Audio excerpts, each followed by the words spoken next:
Mbote peuple congolais, Bozali ebele ya kolanda bino à l'arbitre du peuple Ousmane Mutombo. Toye na kati ya BM télévision na yebisaki bino ke deuxième partie eza show. Bozanga yango te. Toye pona kobeta masolo ya mboka na biso. Oye ko permettre que congolais bisika ozali oyeba qu'est-ce qui se passe dans notre pays.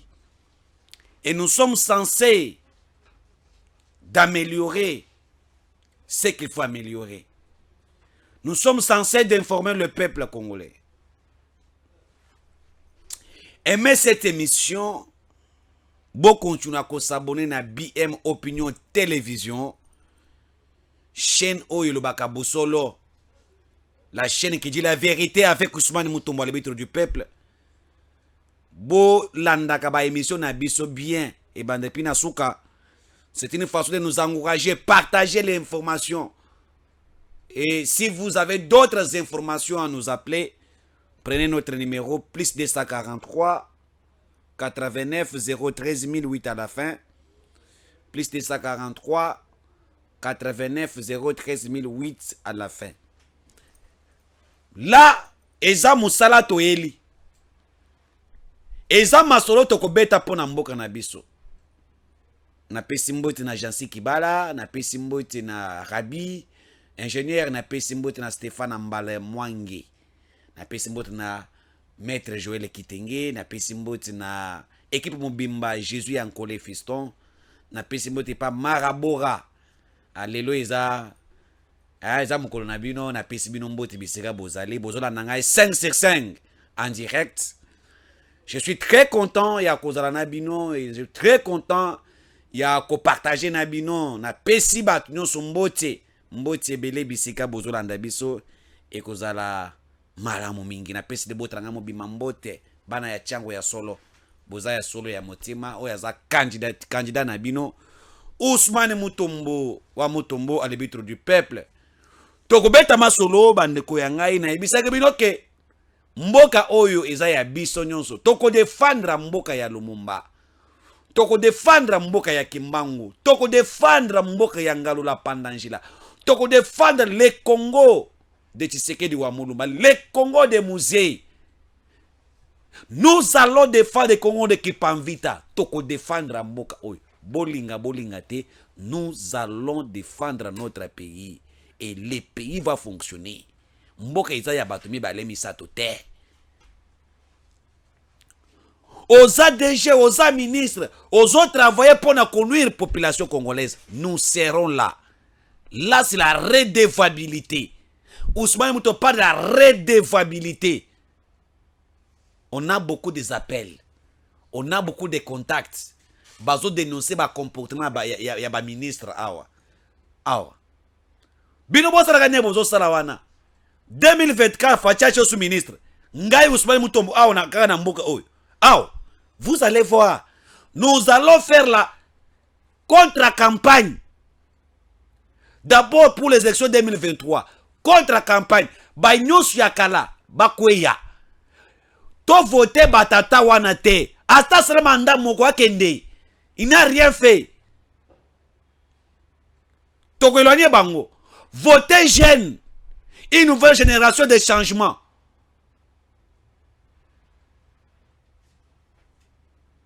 Et lorsque vous allez voter, Naba ministre, Mukolo gouvernement, Tokosa la contre-campagne. À chaque ministre yakala, Tokosa la contre-campagne na bino.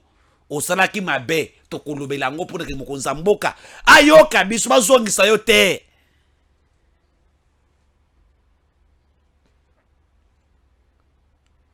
Soko osala ki mabe, il est temps. O s'éloigner yo moko. Parce qu'ici, nous avons les contre-campagnes contre les anciens députés, les anciens sénateurs, les anciens gouverneurs. Il y a Mabé, il y a Mité Mabé. Même les bourgmestres qui ne font rien. Attends, ma mère de la ville. Donc, il y a contre-campagne, tina ba ministre. Na 2024 après l'élection. Tu vas nous faire Fachi. Tala ondenga yiba. Asalabo. Tu vas nous documenter ba document isa. Nous documenter bokoyo kangai. Parce que vous pensez quand on est ministre, on l'équipe population wana. Mais on est ministre pour na bato bazawana. Osa ministre parce que le peuple là est là.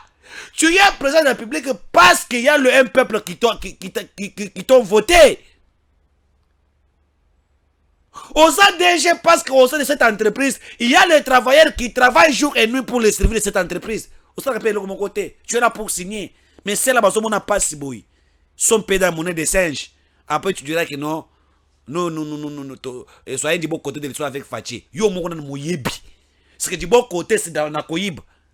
Volé. Yo, mon koana. Manipulateur. Yo, mon koana corrupteur. Et tu dis, soyons du bon côté de l'histoire. Avec vous, les bino ami biwana. Les gens qui travaillent contre le chef de l'État, ils se font devant les chefs comme si ils ont travaillé pour le chef de l'État. Est-ce que vos actions que vous menez, vous là les ministres en fonction, vous les DG, je m'adresse à vous. Est-ce que la façon que vous travaillez, vous êtes sûr que les gens qui sont dans votre secteur, dans votre ministère, dans votre entreprise, dans votre société, auront quand même du courage de voter Tshisekedi pour dire que non, grâce à Tshisekedi, Moutoyo a travaillé bien, topé Tshisekedi mandat mususu pour to réserver donc to battre la Moutoyo mandat tant que da collègue a PSP sur entreprise ou bien ministère auto salanaye. Au contraire, les gens bazo nyonga pona bino. Vous traitez les gens très mal. Bokonze silaka. Nous sommes avec vous. Moi là, je dois parler. Moi, c'est les Congos qui me concernent, pas vous. On est député. Qu'est-ce que tu as fait contre la campagne? À tous les niveaux. Tokoti kabinote, tokangami soute. Moi là, Ousmane Mutombo, naye mabe. Biye mezongi mabe moto. Toza na bango lisu kolo ya lisu. Oyoki mabe, benga biso. Nous avons dénoncé certains secrétaires généraux au ministère de l'Intérieur, les voleurs. Pendant qu'on paie sa batou, lettre d'affectation, pour avoir carte biométrique de la fonction publique, parce que c'est $30, $20. Tu landes le dossier, na lande la on a dénoncé, na bengi ministre na dénoncé, na lobela na lande la on ba changer mode ya koyiba. Ba changer na lande la on ba koese bango, siko ba changer mode ya koyiba. J'adresse ce message à vice-premier ministre de la fonction publique. Voilà ce qu'on a changé dans le niveau du ministère de l'Intérieur, dans le secrétaire général Louana. Bah, comme on antidaté, bazo antidaté, ba lettre d'affectation. Ah. Bazo antidaté yango. Bazo antidaté yango batouana. Ba pesa $30. Mais c'est le ministre qui est en fonction. Mais comment quelqu'un prend une affectation qui n'a pas même la signature de Jean-Pierre Liao? Ou bien des ministres... Même des ministres de l'Intérieur. Il y a un ministre à Kala. Ça, c'est du vol. Du vol. Tout le dossier aux autres. Moi, j'ai des preuves. Pour le peuple. Pour soutenir Bisso, le peuple. Nous allons parler pour ces pays. Donnez quand même la chance à ces pays de fonctionner. Donnez quand même la chance à ces pays de vivre. Donnez quand même la chance à cette jeunesse-là qui monte. À vos enfants-là. Donnez-les la chance. Bah comprendre que nous avons un bon pays comme Congo, Balingambo, Kanabango. Peut-être avec une nouvelle génération qui arrive. Vous pouvez avoir la chance d'être député national. Vous pouvez avoir la chance d'être au sein des institutions. Nous allons changer les choses. Même si nous serons minoritaires, mais notre voix doit être écoutée. Peu importe des attaques, nous allons parler au nom du peuple. Bandeko Yangai, on a le bitre du peuple, parce que quand je parle du Congo, j'aime ce pays, des pères et des mères. Tozo beta li solo awa. Bon comprendre, Bisika Tozali.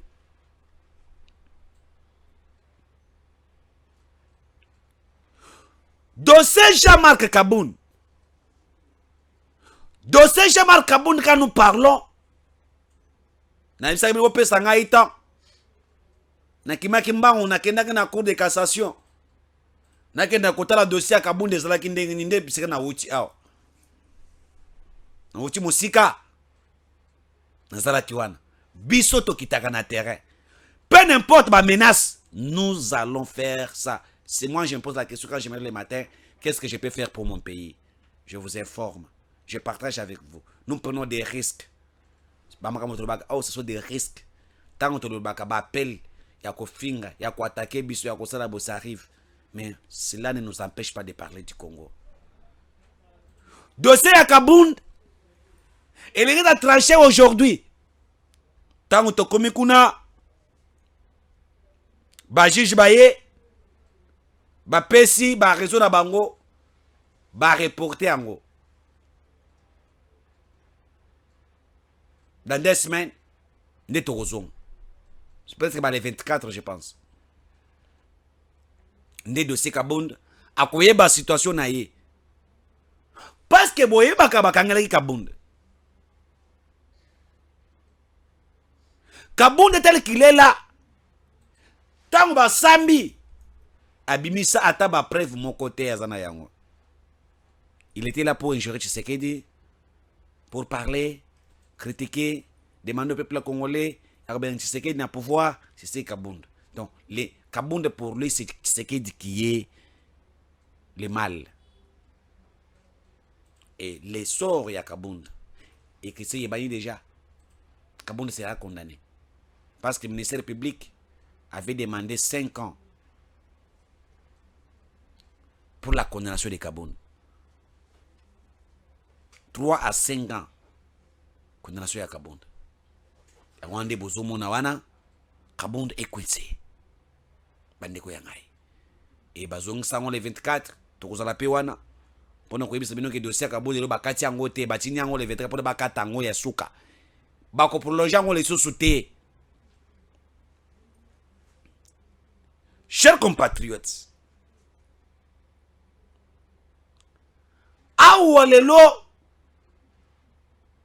tozoloba bientôt le 15 septembre rentrée parlementaire, la session de septembre ici selon les informations la loi Tchani est mise sur la table maintenant. La loi Tchani bachango likolo ya mese pamboso. C'est l'oba information tozana yango. Parce que tozali ba pression. La loi de père et de mère eleka.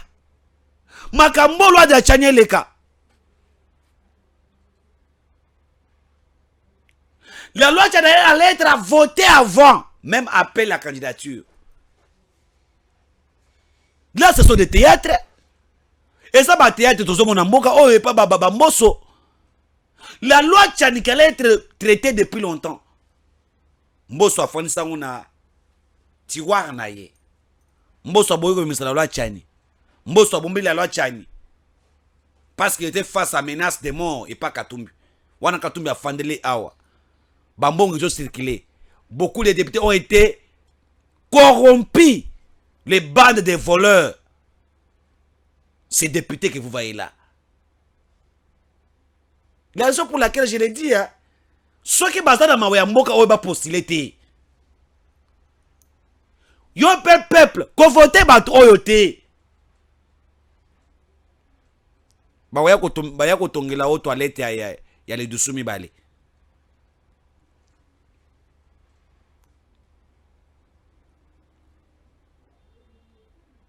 On a corrompu les députés.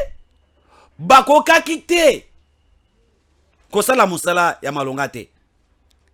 Lelo, la loi de père et de mère, selon les informations, est sur la table. Mbosso lobby coûte que coûte, il faut que l'on ait ça et les cas. Mais dis-moi, bandeko yangai. Ici, la scène a déjà fait appel. Nabakanate va président de la République. Ce n'est à lobby. Pour être candidat président de la République, il faut être congolais d'origine. Qui est Congolais d'origine? Des pères et des mères, c'est clair.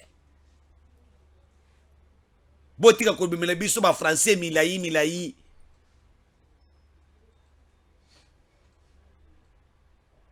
Vous prenez un étranger, aya na mboka oyo, akomisa mboka oyo Congo mboka na bango. Mais on est dans quel pays, chers compatriotes?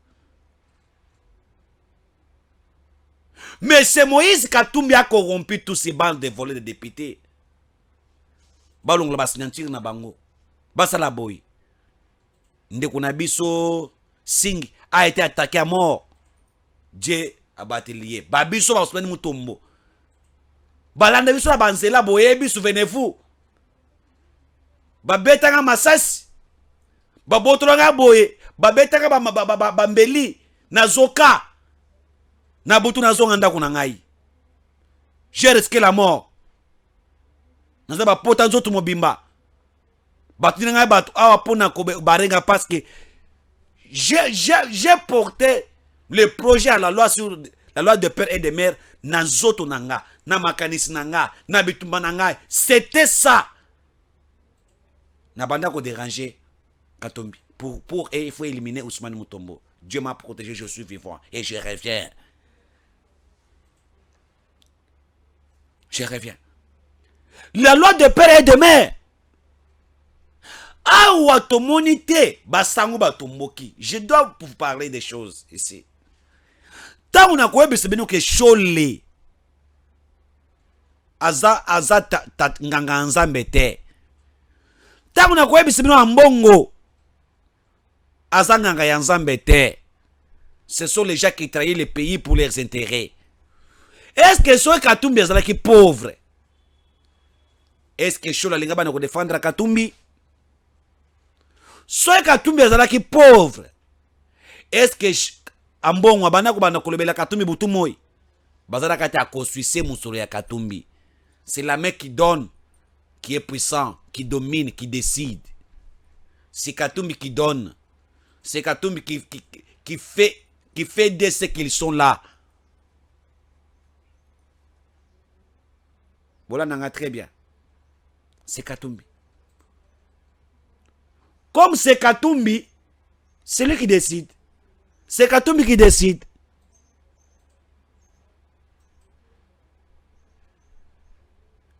Bazoko kate comme la vérité. Ba défendre la loi de père et de mère, et ça acharnement, et ça discrimination. Oh, Union européenne balobi, oh, Didier Rendest balobi, oh, États-Unis. Catholique ba télébasana ba marche. Discrimination. Ils ont créé une séparation des tribus. Ça doit créer. Donc, le Congo est coupé la mort, tout ce doit de père de mère l'équipe. Awa na Gabon. Na Gabon. Parce que quand nous parlons ici des choses ici, tout ça négligé à mon amboka na biswa. Wana na ba réseau sur combien le ah, général. Yakabo wana azabo tala. Mais quand on voulait mettre ça pour votre pays, vous avez tout dit non. Au Gabon, ce général a dit, pour la cause de la président na Gabon, des pères et des mères gabonais, avoir une femme gabonaise et être né au Gabon. Jusque là, Nazozela, les évêques psychopathes y a Gabon, Babi Mapé Balobake non, ils ont discrimination. Bango pas évêque. Chez eux, ils n'ont pas de catholiques. J'attends que les évêques de ya Congo, ya Gabon, Babima, Balobake non, ça c'est la discrimination. Ah, on peut ça Mboka Moto. Parce qu'au Gabon, nous avons les gens comme le jumping. Papa nae chinois, maman nae gabonais. Il est opposant à mon na Gabon. Est-ce que yo mon à table militaire jumping mina balabala balobi non? Non, on doit marcher et la loi là doit diviser les tribus. Mboka ko pela moto. Kako Congo nde bana opela moto. Ah, vous comprenez? Voilà les autres soutiens. Ici, nous avons les évêques. Est-ce qu'au Gabon, il n'y a pas les évêques? La Sengo de Gabon n'existe pas. Les cardinals au Gabon n'existent pas. Les chôles de Gabon n'existent pas. Lorsque les gens il peut dire n'importe quoi. Et nous allons insister. La loi de père et de mère, nous allons les accompagner. On ne doit plus se laisser faire. On ne va pas nous intimider pour l'intérêt du Congo. Pour Kabila, on ne doit pas nous intimider. Pour ce qui concerne le Congo, là, il soutient le mal. L'axe du mal. La loi de père et de mère est singulière. Moi, je l'insiste. Ata, voter, on a tiré, clôturer. Clôturer. Depuis ma candidature. Sur le 1er octobre, je pense. Loi Wane faut les cas. Promulguer. Et on doit analyser sur la base de ça. Et Katumbi, Azonga na Zambie, a qui ne postuler. Et nous avons besoin des Congolais de père et de mère. Oyo, bako travaille pour Namboka. Oyo, bako yana makanisa pour sauver Mboka. Pas pour détruire la République démocratique du Congo. Bandeko yangai. Katumbi monte là, à ça va manifester na kuna, comme ça va pré-campagne. Katumbi faisait la campagne électorale. En violation des textes à Semi. Ceux qui vont éloigner, vont écarter. Beaucoup de bandés. À ceux qui sont déjà, la personne en parle. Quand tu sais qu'elle est allée jusqu'à Akananga, Akena Kasai, Akebo, pour parler avec ces peuples-là. Bolobi, ah ok, non, à combien que ça là, hein, pré-campagne, et voilà. Mais pour Katumbi, ce qu'il fait, c'est quoi? Les gens de mauvaise foi. Nous sommes avec vous ici et le pays va marcher. Chers compatriotes,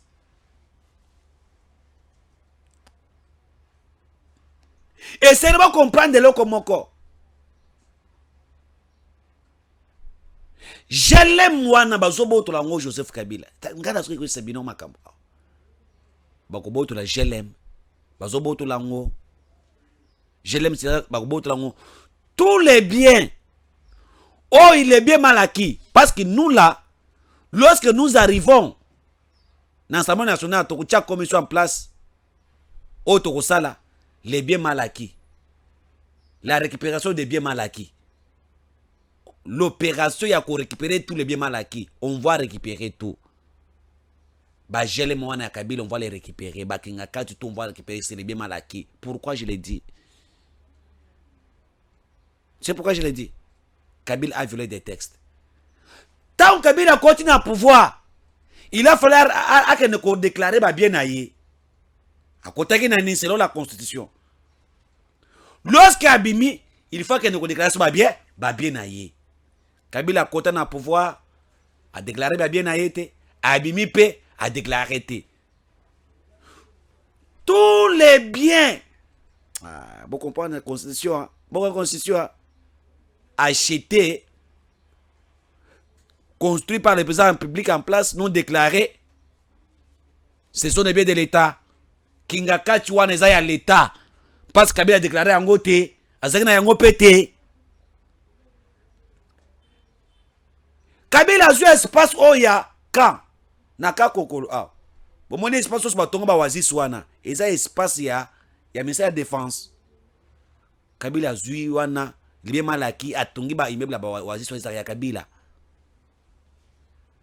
Nabaka ebele Kabila Tonga, Azoba espace à Tonga. Il est bien mal acquis. Et c'est un boto la banda kwana ezana. Donc, mabele wana ezaya ministère de la Défense. Ceux qui basent sur bon bako, Mbemba zo attaquer Kabila, Mbemba. Mais c'est la loi, non? C'est la loi. Après avoir que Fungulanzela et Agelem, il y a eu un mouvement suspect, on a récupéré même certains. Lorsque vous avez vu les gens de FCCD, On ne doit pas nous intimider. Il y aura les catombes. Moto Kopela. Il est préparé déjà Moto Pela. Bilo que ça na Jelem Wana. Hein? Bilo Monika Nzela ba fungoli. Tu sais ce qui a poussé qui va fungoli Nzela. C'est lorsqu'on a constaté que au sein Jelem, chaque boutique mauvais suspect qui se passe là-bas. Bah jumelé en gros, c'était comme ça. Après, bah côté opération Moussous, on a récupéré des armes. Il y a même des gens qu'on a arrêté là-bas. On a récupéré des armes et des autres. Quel est le complot? On a surpris les gens. Donc, c'est un point stratégique. Donc, on a dit là et Bikisi, parce que le plan était. C'était ça leur plan. Au basa bongisa déjà, il y a Baby Samboka. Mais tant que fongoli Jelem, bozoloba. Mais Jelem on est à Kabila te. Jelem on est à elok oyo. Musée à boto la famille Lito. Lito azala ki moko proche ya Mobutu. Tant que Kimi récupère tous les biens mal acquis, bah récupérer chez les Moana. Quand on a récupéré ça, il faut y aller, il y a l'État. Lorsqu'on récupère les biens mal acquis, c'est. Et comment il y a l'État? Mais Kabila comme ça, si l'État les récupère, beaucoup de choses récupérer. Quand je dis il y a déjà des procédures où l'État a déjà commencé, bah récupérer banda kouana c'est pour l'État. Et ça y a individualité. Bino bato misane koloba polo bana bino biso tozolandela ba dossier yango tokoyeba comment ils nakata okende. Mais Kabila yakina bebilo kwa na mboko yo te. Faut encourager le mal. Il faut ba boto la biloko nyonso ya kimoyibi o Kabila zwa. Il faut ba boto la nyonso. Ezonga na maboka ba congolais. Esengeli ezonga na boka ba congolais. Congolais ezonga na boka ba congolais, c'est fini. Ndenge to comprendre Bisika, Mboki Sanakata Kokende. De comprendre qu'est-ce que nous devons faire pour la République. Chers compatriotes, tout ça qui n'a bino, n'a pas bino ilokwana. Pour comprendre la situation qui se passe, la situation de Kaboun, pour comprendre. Et les pays doivent avancer. Et moi, je suis sûr que façon Bakambozo Kendele, bazokanga mukolo mutu moko akolela bazokanga mutu moko ba dossier belé Kabila leli Olive Lemba leli Olive Lemba simbi mutu alors makambo ni eyeboy makambo ko changer. Il n'y a pas les intouchables ici au Congo et tout le monde a répondre na rôle na ye. Merci bandeko yangai na sepeli ko ya ko beta na bino lisolo ya mboka na biso. Bo continuer kolanda biso na BM télévision, bo partager, bo se bato belé, ba s'abonner. Makama mikolo oy alebiti peuple na zongi BM to zongi mobimba. BM bisika sangwa malamu ezali. BM Opinion TV, vérité en face. Bo benga biso, bo communiquer na biso, bo comprendre comme ça ta koleka na mboka na biso. Ba Rwandais posé là. To fungule déjà, to fungule déjà. Merci bandeko yangai botika la malam. Tomonani mukula lobby. Avec Ousmane Mutombo le bitre du peuple. Avec Dieu, nous vaincrons Inketa.